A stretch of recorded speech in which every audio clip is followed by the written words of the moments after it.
The bell has gone in. Starting with some moves on Adani Enterprises, about 1% higher. There is BEL, NTPC, Coal India. Some of the PSUs are starting positive.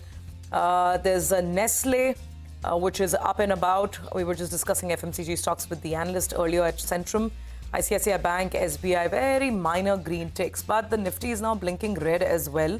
So let's see what's happening on the other end. Power Grid, Cipla, Sun Pharma, Apollo Hospitals. These are stocks on the way down. There are some of the metal names which were shining bright yesterday. There's some profit taking there. JSW Steel, Tata Steel. These are stocks on the lower side.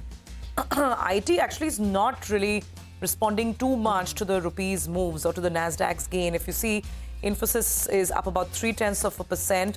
TCS is actually managing a 0.3% gain now. Wipro is down. Tech Mahindra is absolutely flat for the time being. I'll hand it over with Bharti Airtel. Remember all this chatter around TRAI's recommendation. Right now, the stocks seem to be taking it in its stride. No concerns there. About 0.6% up on Bharti for now. Extremely quiet. 2-3 points here and there around the flat line. I've never seen a quieter market. Yeah. I mean, there's nothing that has moved more than 0.5%, red or green. Yeah. So just a word on Bharti Airtel. Yesterday, during market hours, the TRAI released the October subscriber data. Now, the industry has been losing subscribers since July when the tariff hike, or 15 to 20% tariff hike was effected. So from July to even the month of October, the industry has lost subscribers on an aggregate basis, but the pace of subscriber addition has slowed down. But in the month of October, Bharti added subscribers, while Jio and Vodafone Idea lost subscribers. So the thing is, this came out during market hours, but on the sidelines, it's it's a positive, right? It's incrementally positive. That in the month of October, when the industry lost, Bharti had managed to add about 2 million subscribers. I mean, even a couple of days before that, they paid back their spectrum debt to the government. So there has been a string of positive news. Okay, now we are seeing more than 1% moves in one odd quarters. One of them is Sedulity, the healthcare technology company. That one's up about 3.84%. IGL is up about 1.7%. They've, I think, taken some price hikes, and that may be helping them. But the number of stocks in the red are outweighing the number of greens at this point in time. Okay, no, it's still the other way around. Advances are higher. But the mid-caps have moved into the red, which is what gave me the fear that maybe even in terms of advanced declines, it would be red. Mid-caps just marginally in the red, but still in the red for the record. The Nifty is blinking red and green.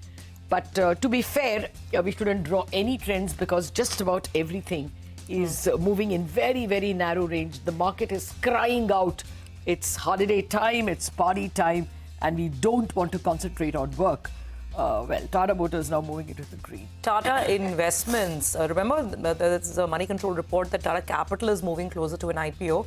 Look at what's happening on Tata Investments this morning. That's Motors.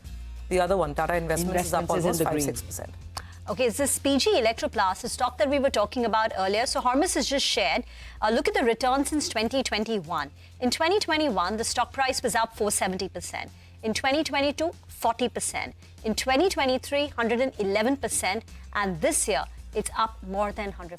So it's 4 solid years on the trot for PG Electroplast. On Sagility, there is a JP Morgan note where they've initiated coverage with an overweight rating, and their target price has been set at 54 rupees.